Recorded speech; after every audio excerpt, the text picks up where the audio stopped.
Sa loob ng balaak, nagbubunyi na nga ang Panginoon nilang si Hagrid dahil sa inaasahan na nila na sa susunod na kabilugan ng buwan ay makakalabas na nga sila ng balaak sapagkat tutulungan sila ni Gorgon para makalaya at tutulungan din ni Hagrid itong si Gorgon para tuluyang mawasak ang Encantadia. Nag-alala itong si malaki nilang katanungan kung sakasakaling makalaya nga sila sa balaak, ano ang mangyayari kay Beren. Hindi nila pwedeng iwanan ito sa loob pagkat alam nila na magiging alalahanin pa ito.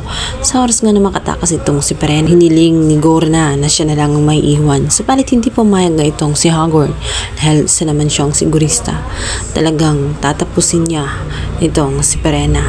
Hindi siya naawa pagkat wala na siyang puso. Gusto niyang wasakin ang FT nga nitong si Perena. Alam niyang hindi na nga siya susundin nito kahit na naman ang mangyari. Sa kabilang banda, ang buhay ni Metena sa pangalawang pagkakataon ay mahirapan sapagkat lahat ng mga tao doon nakikilala nga siya bilang reyna ng mga masasama. Alam nila kung gaano kalupit nga itong si Metena nung siya pa ang naging gera at hindi nila ito malilimutan basta-basta. Kaya naman na kinasusuklaman tuwing makikita siya. Naroon na nga't pinagbabato siya ng mga engkantado. Maging ang mga Adamian ay galit din sa kanya. Itong si Banak at itong si Nakba ay tinakwil din siya. Kaya naman siya ay naghihinakit at dumadaing kay Cassiopeia.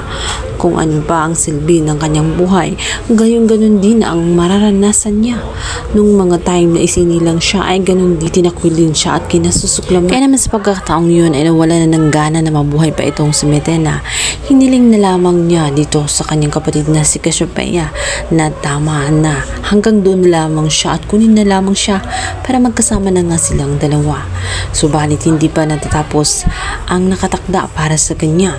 Andito nga ay magugulantang siya sapagkat sa unang pagkakataon ay mararanasan na ang dating ginagawa ng kanyang kapatid na si Cassiopeia. Siya na kasi ang mga magiging bagong mata kung saan masisilayan niya ang magaganap sa hinaharap. Nakita niya ang paparating na si Hagrid kung saan ito nga ang lilipol sa Lareo.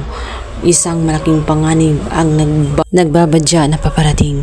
Kaya naman halos siya ay nangamba ng gusto sapagkat batid niya nga tela malademonyo nga ang itsura nito at halimaw pa sa kanya. Nararamdaman niya na mas mabalupit pa ito sa kanya. Kaya naman agad niyang pupuntahan ang hara ng Lareo. Subalit mahihirapan nga itong si Metena sapagkat kinasusuklaman siya ni Alena. Hindi pa rin makakalimutan ni Alena ang ginawa niya sa mga sangre kung saan ikinulong nga ito sa Miniabe. Kaya naman galit na galit siya lalong-lalo na at maraming engkantado na naghirap ng dahil sa meron lamang siyang babala. Hindi niya hangad na makipag-away. Isa lamang mangyayari sa hinaharap ang kanyang nais ipaabot. Alam niyang hindi naniniwala si Alena, subalit itinuloy pa rin niya na may maraking panganib na paparating. Isang malahalimon na engkantado ang muling magbabalik para sakupin buong Encantadia. Sinabihan niya ang mga ito na mag-ingat at kailangan nilang maghanda sapagkat patid niyang mas malupit pa ito kaysa sa kanya. Kaya kailangan nilang magpalakas para sa ganun ay hindi sila malupig. Hindi agad sinabi nito ang si Metena kung sino ang taong yun sapagkat hindi niya kilala. Ngunit alam niyang malahalimaw ang itsura nito na talagang nakakatakot. Subalit si Alena ay hindi tinuring na kaibigan itong si Metena. Kaaway pa rin ang tingin niya rito. Kaya naman paulit-ulit niya itong sinaksak. Subalit laking gulat ng kanyang mga kawal dahil kahit anong gawin niyang pagsaksak ay bumabalik sa dati ang kanyang mga balat at naghihilom lang ito na kagaya ng isang saperyan.